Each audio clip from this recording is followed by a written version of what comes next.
오늘의 정치권 이슈를 김관욱 계명대 교수, 최수영 시사평론가와 얘기 나눠보도록 하겠습니다. 어서 오세요. 안녕하세요. 안녕하세요. 먼저 대장동 특검 관련 얘기부터 해보도록 하겠습니다. 이틀 전 이재명 민주당 대선 후보가 이른바 조건부 특검을 꺼내들면서 이것이 정치권의 또 다른 논쟁으로 번지고 있습니다. 어떤 의도에서 또 실제 어떤 마음으로 이 특검 카드를 이재명 후보가 던지게 됐는지에 대해서는 해석이 분분한데 일단은 정치권의 공방이 이어지고 있는 상황에서 김 교수께서는 어떤 의도, 어떻게 보고 계시는지 궁금합니다. 그러니까 이 후보가 관훈클럽에서 사실상 기자들이 질문이 없었는데 본인 스스로가 이제 네. 이게 미진하면 검찰 수사가 특검을 받을 수 있다라고 이제 선제적으로 얘기를 한 부분이거든요. 그러니까 예. 국민들의 상당수가 지금 특검이 필요하다는 그런 생각들을 하고 계신 것을 본인이 좀 반영하지 않았나 싶습니다. 그런데 중요한 거는 이제 검찰의 수사가 좀 진행이 되는 부분을 봐야 되거든요. 아까 뭐 조금 전에 화면에도 나왔지만 송영길 대표가 얘기한 것처럼 13차례의 특검이 있었지만 모두 다 사실상 검찰의 수사가 마무리된 다음에 그것이 미진하다고 할 때 이제 얘기가 된 거거든요. 그래서 지금 이런 사례도 마찬가지로 적용이 돼야 되는 것이죠. 지금 한 40여일 정도가 이제 수사가 진행이 됐거든요. 예. 그리고 김만배, 뭐 남욱 이분들의 어떤 이 구속 마감일도 이게 한 열흘뿐이 안 남았어요. 그러니까 사실상 어떻게 보면 이제 한 열흘 이후에 중간 발표 정도가 나오거든요. 검찰 수사에. 그러면 이제 그것을 보고서 특검의 어떤 가닥을 잡아도 충분히 가능하다. 뭐 이런 차원에서 아마 언급을 한 것 같습니다. 네. 당초 민주당에서는 협상에 나설 걸로 입장을 밝혔었는데 지금 송영길 대표의 이런 발언 같은 경우에는 어느 정도 특검의 선을 긋는 모습 아닙니까? 그러니까 송영길 대표의 말을 맥락대로 해석한다 그러면은 검찰 공수처에 이제 철저하게 이걸 수사 촉구를 하기 위한 배경이다라고 설명했단 말이죠. 일종의 압박용이라는 이야기입니다. 그런데 압박용이다. 이재명 후보는 사실상 이제 물론 조건부지만 이제 관훈클럽 토론회에서 이거를 이제 하겠다고 살짝 이야기를 흘리고 그다음에 당은 또 아니라고 선을 긋는 제가 보기에 이거는 조금 엇박자라기보다는 사전에 좀 조율된 듯한 흔적이 있다는 거죠. 그러니까 지금 어쨌든 각종 여론조사를 놓고 보면은 대장동에 특검을 해야 한다라는 여론이 높은데 그 중에서도 연령대별 그 응답을 보면은 20대가 72%로 가장 높아요. 예. 그 불공정에 굉장히 분노하고 있다는 거죠. 그렇다면 지금 여러 가지 박스권의 지지율 정책에 갇혀 있는 이재명 후보 입장에서는 돌파를 해야 하는데 지금 그렇다면은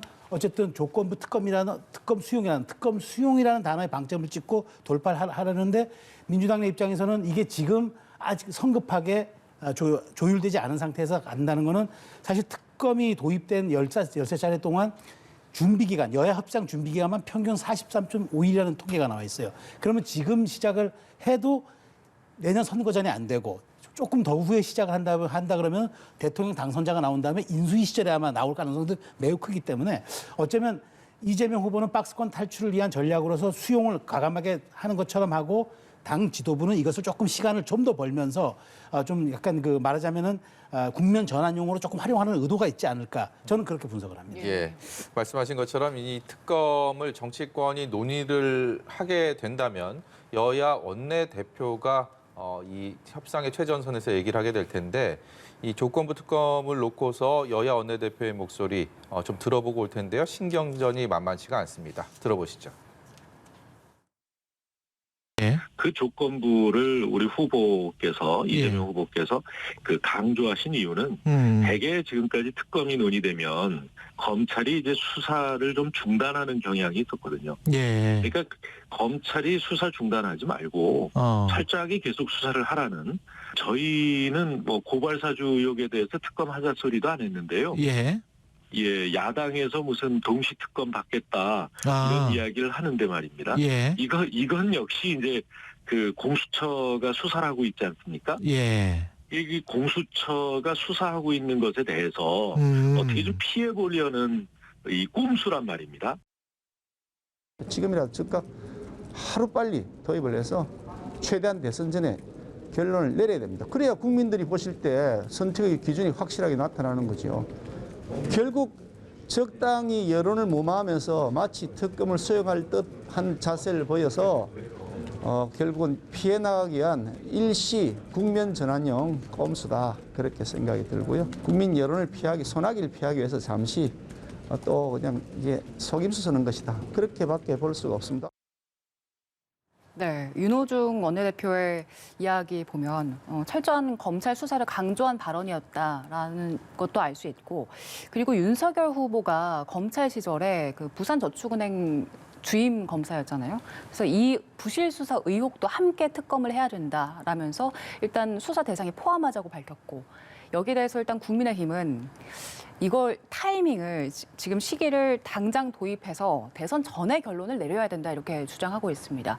일단 여야가 모두 특검에 동의를 한다고 하더라도 뭐 대상이나 수사 범위에 대해서 그 정쟁이 계속해서 이어질 것 같아요. 그렇죠. 대상 그리고 수사 범위 그리고 개시 일자부터가 예. 다 다릅니다. 그리고 지금 특검을 도입한다 그래도 전체적으로 한 118일이 소요가 돼요. 그렇게 본다면 사실상 대선 전에 수사 결과가 나오기가 굉장히 어렵죠. 예. 그럼에도 불구하고 지금 야당이 계속해서 이제 이렇게 특검을 얘기하는 이유는 특검을 통해서 뭔가를 이제 얻어내거나 진상을 규명하는 것보다 특검을 통해 가지고 압박하고 여권의 어떤 이 국면 속에서 여권을 이제 프레임에 가두려는 그런 측면이 굉장히 강한 거거든요. 그러니까 야권도 사실 지금 이 특검으로서 모든 것이 해결되지 않는다는 걸 알면서도 이렇게 정치 공세적 차원이 분명히 지금 활용이 되고 있는 것이고, 우리가 과거로 돌아가서 본다고 해도 이런 대선 전에 사실상 특검을 해본 적이 거의 없어요. 그리고 네. BBK 같은 경우도 대선 직후에 바로 합니다. 그렇지만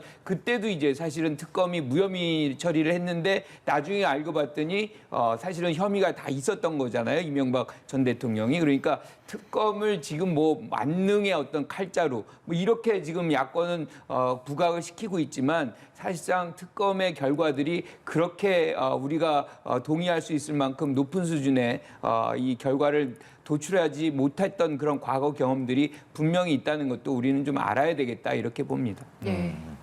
이 윤호중 원내대표랑 김기현 원내대표 얘기 들어보면 김기현 원내대표는 만나자고 하지도 않는다라고 얘기를 하고 있고, 그리고 윤호중 원내대표는 김기현 원내대표가 자리를 피하고 지방 일정을 갔다라고 서로 그런 얘기를 하면서 그야말로 신경전을 하는 상황인데, 이 특검 협의를 여야가 한다 하더라도 시작을 한다 하더라도 이 특별검사 또 어떻게 인선할 것인지, 그리고 일정을 어떻게 잡고 특검의 수사 대상 범위를 정하는 부분들 하나하나가 다 난제들이 아닙니까? 그런 상황이기 때문에 이 지금의 여야 원내대표의 이 신경전으로 거기서 이 앞으로의 또 전망까지 좀 해본다면 난제가 널려 있는 것 같다는 생각이 드는데. 말씀하신 것처럼 난제죠. 아까 제가 말씀드렸지만 13개 특검에서 평균 양쪽이 양당이 조율해서 가는 시간이 43.5일이 걸렸어요. 예. 그래야 결국 수사 착수하면은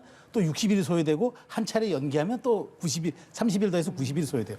그러니까 단지 다 합하면 5개월이 넘게 걸리는 지금 건데, 지금 그럼에도 불구하고 두 양당이 다 협상 테이블에 앉지도 않고 저렇게 말의 공중전만 하고 있다라는 것은 사실은 지금 이 자체가 양측의 힘겨루기 차원으로 봐야 되겠죠. 근데 저는 이재명 후보가 저의 선제적으로 꺼낸 건 조금 전에 말씀을 드렸지만, 어쨌든 지금 검찰이 어떤 결과를 내놓더라도 국민이 신뢰하지 못해요. 만일 국민이 신뢰하지 못하는 결과에서 이재명 후보가 면죄부를 받았다 치더라도 그 면죄부는 오히려 국민적 정서를 더 자극시켜서 허들만 높여놓을 뿐입니다. 그렇기 때문에 이제 특검에 대해서 민주당도 어느 정도 내부적으로 동감하는 게 있는 것 같아요. 다만 시기를 보는 것 같은데, 왜냐하면 김 교수님 말씀하신 것처럼 사실은 계속 이제 특검으로만 프레임되면 대선 자체가 특검으로만 진행돼 버리고 정책 공약은 사라져 버리거든요. 네. 그럼에도 불구하고 저는 어찌되었건 국민의 70%가 가까운 숫자가 특검을 바란다면은 해야 한다는 게 맞는 거죠. 이준석 대표가 저는 그런 점에서 조금 이번에 부적절한 지적을 했는데, 고발 사주는 여당 추천 특검 몫으로 하고 대장동은 야당 추천 몫으로 하자. 아니, 이걸 그렇게 가를 수 있는 것들 아니잖아요. 특검이라는 것이 실체적 진실을 부여하기 위한 최후의 수단이라면 거기에 걸맞게 정말 공명정대한 수사가 이루어져야 될 텐데, 무슨 마치 나눠먹기식으로 하자는 것은 저는 오히려 이준석 대표가 잘못 접근한 것이라고 보고. 시작부터 정치적으로 접근하겠다라는 그렇죠. 의도가 의도가 벗기 때문에 저는 대단히 그거는 오히려 역공의 빌미를 줬기 때문에 전 지금부터라도 여야가 테이블에 앉아서 일단 협의, 저렇게 말의 공중전만 난무할 게 아니라 일단 앉아서 범위, 그다음에 이름, 내용, 여러 가지를 지금 협의를 시작하는 게 오히려 양쪽 다 부동층을 줄여내는 데는 더 도움이 될 수 있다라는 제가 말씀드린 겁니다. 네, 김관욱 교수께서는 그 이준석 대표가 제안한 특별검사 추천권을 좀 교차해서 갖자. 이 발언은 어떻게 들으셨어요? 지금 민주당은 고발사주 관해서 특검을 요청한 적이 없어요. 네. 지금 공수처가 수사를 진행 중인데 왜 갑자기 특검 얘기를 하겠습니까? 그리고 여권은 지금 공수처를 만든 지 얼마 안 됐고 공수처가 뭔가 소기의 성과를 내기를 바라요. 왜냐하면 좀 강조를 했고 역점을 두고서 만든 기관이기 때문에 그 역할을 좀 하는 것을 보여줘야만 국민들의 어떤 동의도 생기는 것이고 하기 때문에 그걸 기다리고 있는 입장인데 갑자기 그거를 나누자 해가지고 너는 이거 하고 나는 이거 한다. 저는 이 부분에 대해서는 국민들도 굉장히 동의하지 않을 가능성이 매우 높다. 그러니까 특검을 통해서 뭐 진상을 규명하자는 그런 어떤 국민적 요구들은 분명히 있지만 저는 모든 것이 절차가 있다고 생각해요. 공수처가 실제로 무능력해서 뭔가 진상 규명을 못한다라고 한다면 그때 가서 해도 늦지 않습니다. 죄는 어디 가지 않거든요. 문제는 이 상황이 이 선거 국면이라는 것이고 이 선거 국면을 이런 특검을 논리로 해가지고 모든 것을 잠복시킨다 그러면 국민들의 선택을 사실 왜곡하는 그런 효과를 발휘할 수도 있는 거거든요. 그렇기 때문에 특검에 모든 것을 다 쏟아붓는 일종의 이제 블랙홀로 만들려고 하는 것은 저는 이 국민들의 어떤 선택에 대해서는 선택과 굉장히 배치가 되는 굉장히 사실 어떻게 보면 부정적 효과가 만들어진다 뭐 이렇게 얘기를 할 수가 있을 것 같습니다. 예, 알겠습니다. 주제를 좀 바꿔보겠습니다. 이재명, 윤석열 후보가 여야의 대선 후보로 결정된 뒤에 두 후보가 실수를 얼마나 덜 하느냐 이것도 중요한 포인트였는데 최근 두 후보의 발언이 각각 도마에 올랐습니다. 일단 관련 내용 듣고 대담 이어가겠습니다. 저는 음주운전 경력자보다 초보운전 경력자가 더 위험하다고 생각합니다. 리더는 실수하지 말아야 합니다.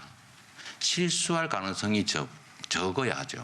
그런데 초보는 실수할 가능성이 많습니다. 우리 호남 출신 동료들이 잘 쓰는 말이에요. 반드시 한다 이런 얘기. 그래서 제가 좀 그런 걸 좀 감안해가지고 반드시 해라 이런 얘기 많이 하거든요. 그래서 제가 그렇게 썼습니다. 네, 먼저 이재명 후보의 발언부터 좀 짚어보겠습니다. 안철수 대선 후보가 이번 대선 대결 구도를 두고 음주운전 그리고 초보운전자의 대결이다 이렇게 말한 데 대해서 맞받아친 거잖아요. 그렇죠. 근데 지금 일단 발언의 취지는 윤석열 후보보다는 내가 낫다 이런 취지일 텐데 네. 이 발언 어떻게 들으셨어요? 그러니까 저는 참 그 이재명 후보가 관훈클럽 토론에서 이게 질문이 나온 거죠. 예.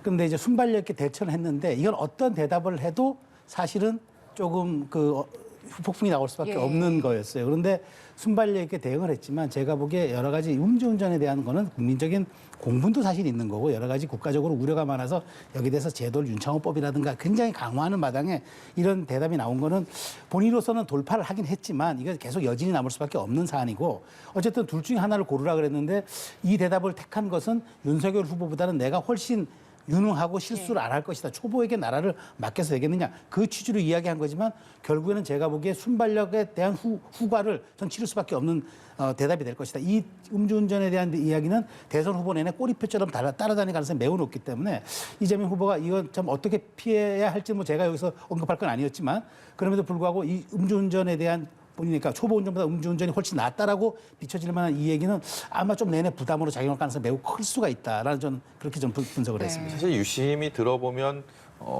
이게 뭐 발언 자체가 틀렸다라고 보기는 그렇게 어려운 상황이라는 생각도 들지만 또 오해의 소지도 분명히 좀 있다라는 쪽의 견해가 많이 있는 것 같습니다. 또 한 가지 윤석열 후보가 이 광주 방문 과정에서 5.18 국립민주묘지에 쓴 방명록 이 반듯이 발음은 반듯인데 반듯이라고 쓴 이 단어를 가지고 좀 감론을박 시끄럽습니다. 5월 정신이 비뚤어진 것이냐 뭐 이런 비판들도 있고요. 그러자 또 야당에서는 7개월 전에 홍영표 의원도 그런 표현을 썼다라고 하면서 반박을 하고 있는데 이 현상은 어떻게 보고 계십니까? 일단 이 후보 얘기를 먼저 하면 사실은 예. 음주운전 그리고 초보운전 이거는 사실 어떻게 보면 질문의 함정에 빠졌다고 예. 볼 수밖에 없어요. 질문이 상당히 어떻게 보면 이제 의도적으로 만들어진 기획된 질문이라고 생각을 할 수밖에 없는 거거든요. 이럴 때는 아예 질문 자체를 무시했어야 되는데 두 가지 하나를 선택해라고 하는 그 질문에 너무 착하게 충실하게 이제 답변하다 보니까 본인은 조금 더 이렇게 경력이 있다. 윤석열 후보에 비해서 뭐 그것을 강조하다 보니까 그 입장을 이제 얘기를 했던 것 같아요. 사실상 어떻게 보면 지금 왜곡돼 있는 부분이 있다는 걸 좀 말씀드리고 싶고 누가 음주운전 하려고 하겠습니까? 대통령 후보가. 또 한 가지 지금 이제 윤석열 후보의 반드시의 문제는 저는 실수한 것 같거든요. 네. 그러니까 5월 정신을 반드시 세우겠다. 뭐 이거는 어떻게 보면 삐뚤어진 거를 이렇게 잘 세우겠다. 뭐 시옷이 이렇게 있는 반드시 말씀. 그렇죠. 반듯하게 그러니까 그런 의미죠. 반드시로 이제 발음을 한다 그러면 약간 삐뚤어진 거를 좀 세우겠다 뭐 이렇게 해석할 수가 있는 거거든요. 그런데 지금 본인은 이제 5월 정신을 사실상 헌법 전문에도 지금 뭐 포함을 시키겠다 뭐 이런 정도의 어떤 결연한 의지를 보인다면 반드시라는 표현 나는 결연코 이 5월 정신을 헌법 정신에 세우겠다 이렇게 표현을 하려고 하면 반드시가 들어가야 되거든요. 그러니까 이 부분은 본인 스스로가 좀 잘못 썼다 그러면 그냥 쿨하게 이건 내 실수다라고 얘기를 하면 좀 뭐 국민들은 오히려 더 잘 받아들일 것 같아요. 그런데 이게 본인도 그렇게 하기 어려울 겁니다. 왜냐하면 과거에 김대중 도서관에 갔을 때에도 또 뭐 지평선 뭐 이런 얘기를 또 한 적이 있거든요. 성찰적 뭐 이런 적절치 못한 단어들이 들어간 부분들이 있었기 때문에 이게 인정을 하면 또 반복적으로 이렇게 인정을 잘못됐다 뭐 이런 거를 지적받을까 봐 그런 거 같습니다. 네. 저도 짧게 그러면 여기서 한마디만 버티면, 그러니까 사실은 뭐 이게 이제 부사 하나 가지고 우리가 이렇게 논란이 벌어지는데 사실 반드시라는 표현에 뭐 삐뚤어지거나 기울거나 이런 거 굽지 않게 바로 세우겠다는 뜻이잖아요. 저는 이제 이거를 그렇게 해석할 수는 있을 것 같아요. 그러니까 윤석열 후보 측 입장 그렇게 얘기하지 않았지만 사실 그 전에 뭐 김순례 의원이라든가 김진태 의원들이 이제 미래통합당 시절, 그러니까 자유한국당 시절이죠. 그때 5.18 폄훼해가지고 징계 한이 해서 굉장히 시끄러웠었잖아요. 그래서 국민들이 그때부터 국민의힘 지지율이 빠져가지고 그게 사실 총선까지 영향을 지켰단 말이죠. 그럼 자기가 국민의힘 대선 후보가 된 이상 내가 다시는 이런 것들이 다시는 논란이 되지 않도록 정말 그러니까 삐뚤어지거나 기우는 해석이 안 나오도록 반듯하게 세우겠다는 뜻도 담겨 있다 보니까 이렇게 썼을 수도 있다고 저는 생각하기 때문에 민주당 내 게시판에 이런 글이 올라왔다 그래요. 그러니까 이런 걸 이슈화하니까 민주당 지지율이 오르겠느냐라는 뭐 그런 게시판에 올라왔다는데 좀 사실 사소한 것일 수도 있고 해석에 대해서 우리가 맥락을 놓고 보면 충분히 이해할 수 있는 것인데 이것을 윤 후보의 역사인식과 또 직결하거나 또 이제 뭐 다른 걸 더 큰 걸 소환해가지고 좀 공격하려는 듯한 모습은 조금 그건 대선 후보급 차원의 검증과는 좀 거리감은 약간 공격 같은 인상을 줄 수 있어서 오히려 집권 여당다운 좀 그런 대승적이고 포용적인 그런 모습들에 좀 오히려 좀 흠이 될 수도 있다라고 이제 한편으로는 분석할 수도 있다는 얘기입니다. 최수영 평론가의 말씀은 또 꿈보다 해몽이라는 그런 얘기다 나올 수도 있을 것 같다는 생각이 듭니다. 네. 그리고 이재명 후보 이야기를 좀 해보려고 하는데요. 청년을 겨냥한 공약들을 계속 내놓고 있잖아요. 가상 자산에 대해서 과세 시점이 여야정이 이미 합의를 해서 내년으로 예정이 돼 있는데 이걸 1년 더 유예를 하고 그리고 공제 한도를 대폭 상향하겠다. 일단 이렇게 두 가지를 밝혔습니다. 근데 지금 이게 이미 합의를 한 내용을 뒤집는 거여서 논란이 일기도 하고 또 홍남기 경제부총리는 이건 1년 뒤에는 어쨌든 걷겠다는 건데 조삼모사식이다 이런 식으로 우려를 좀 표하기도 했거든요.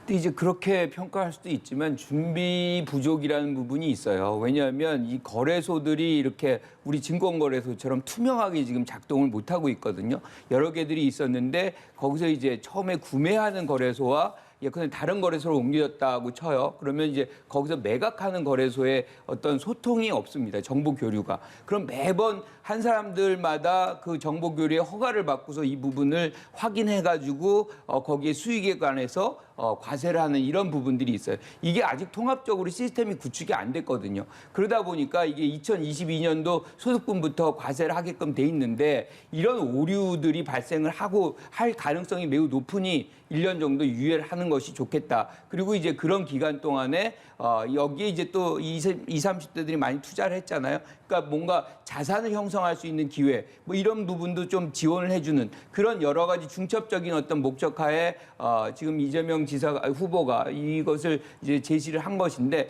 저는 이 부분에 대해서 야당은 반대할 거라고 생각하지 않습니다. 모두 다 이제 청년의 어떤 지원 뭐 이런 것들을 지금 강조하기 때문에 정부만 뭐 이 부분 어느 정도 지금 어떻게 해서도 우리가 청년을 지원하는 그런 부분들이 충분히 있잖아요. 다른 재원을 끌어다가라도 네. 이제 그런 것을 감안한다면 여야가 합의하에 이건 충분히 처리할 수 있는 문제다 이렇게 봅니다. 이 가상자산 과세 유예를 2030층을 겨냥해서 구애를 하면서 이재명 후보가 본인이 후보가 된 당은 완전히 다를 것이다 이런 얘기도 했습니다. 그만큼 청년층에 대한 2030에 대한 구애가 이번에 정말 핵심이 되겠구나라는 걸 다시 한번 느낄 수 있는 그런 발언이 아닌가 싶은데요. 지금 우리가 이제 여론조사상으로 보면 20대, 30대 초반의 어떤 부동층화가 아주 심각합니다. 그러니까 한 3분의 1 정도가 지금 이제 선호하는 후보를 유지하겠다는 것이고 3분의 2 후보는 언제든지 바꿀 수 있다는 것이거든요.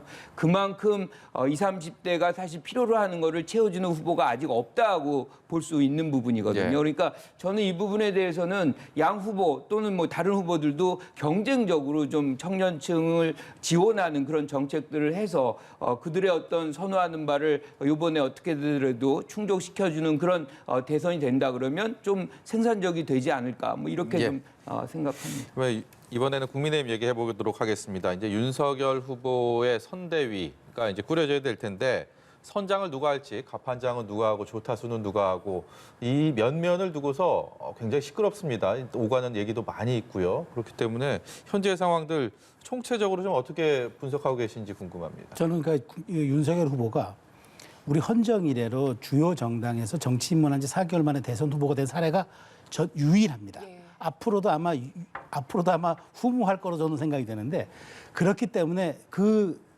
뿌리 깊은 보수 정당의 대선 후보가 윤석열 후보가 되고 났잖아요. 저는 이게 지금 그 새로운 보수 정당의 메인스트림 주류 세력이 누가 되느냐를 두고 붙은 권력 투쟁이라고 생각을 합니다. 본질은 그렇습니다. 다만 이제 외피를 선대위를 어떻게 구성하느냐에 대한 논쟁으로 이루어지지만 실제 속내는 그러면 윤석열 시대의 주류 세력은 누구일 것이냐로 지금 싸움이 붙은 겁니다. 그러니까 기존의 윤석열 후보를 둘러싸고 있었던 이제 그 기존의 국힘의 주요 중진 세력들은 과거로부터 이제 온 분들이죠. 근데 김종인 위원장은 그런 분들을 청산해야 25대 25 진영 대결에서 우리가 50% 중도를 가져온다고 얘기하지만 저는 오히려 그것은 김종인 위원장의 생각일 수만 있다고 보는 거예요. 김종인 위원장 지금 여러 가지 논란에 휩싸이고 있습니다. 이재호 의원으로부터 킹메이커라는 거는 정치와 운명 공동체지 정권마다 왔다 갔다 하면서 정권 탄생시키는 기술자가 아니다라는 직격탄도 맞았잖아요. 그럼 지금 여기서부터 저는 윤석열 후보의 스탠스가 가장 중요하다고 생각하는 겁니다.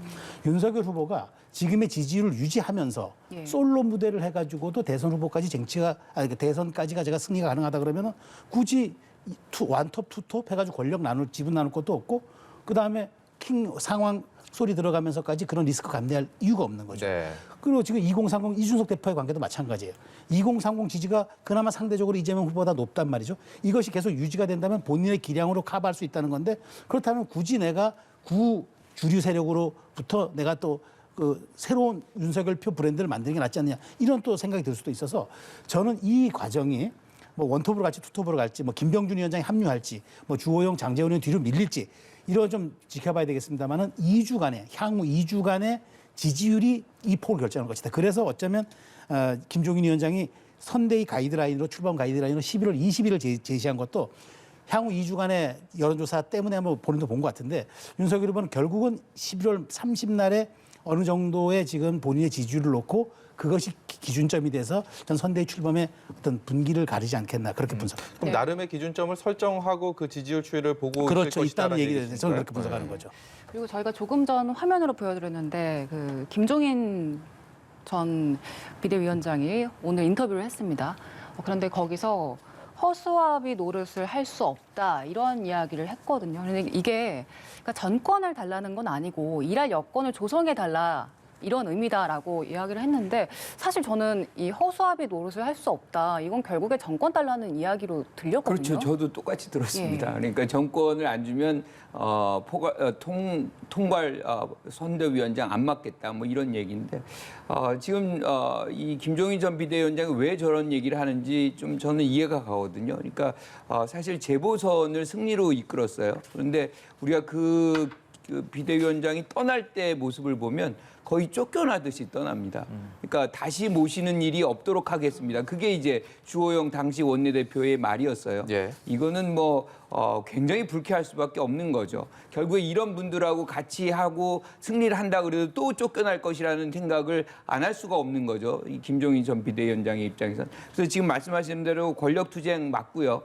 그런데 이제 저는 경선 과정에서 윤석열 전 총장이 후보가 사실 고비마다 지금 김종인 전 비대위원장에 의존해 왔거든요. 그래서 지금 어떠한 권력 투쟁이 벌어진다고 해도 저는 김종인 전 비대위원장의 요구를 거절 못할 것이다. 그래서 단독 선대위원장을 총괄 선대위원장을 할 것이고 다른 모든 부분도 포괄적으로 이제 지휘 감독하는 그런 역할을 할 수밖에 없다 이렇게 봅니다. 예, 이준석 대표도 그런 얘기를 했네요. 김종인 전 위원장 원톱이 아니면 선대위 지휘를 하지 않을 것이다.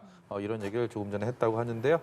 두 분 말씀 여기까지 듣도록 하겠습니다. 지금까지 김관욱 계명대 교수, 최수영 시사평론가였습니다. 고맙습니다. 고맙습니다.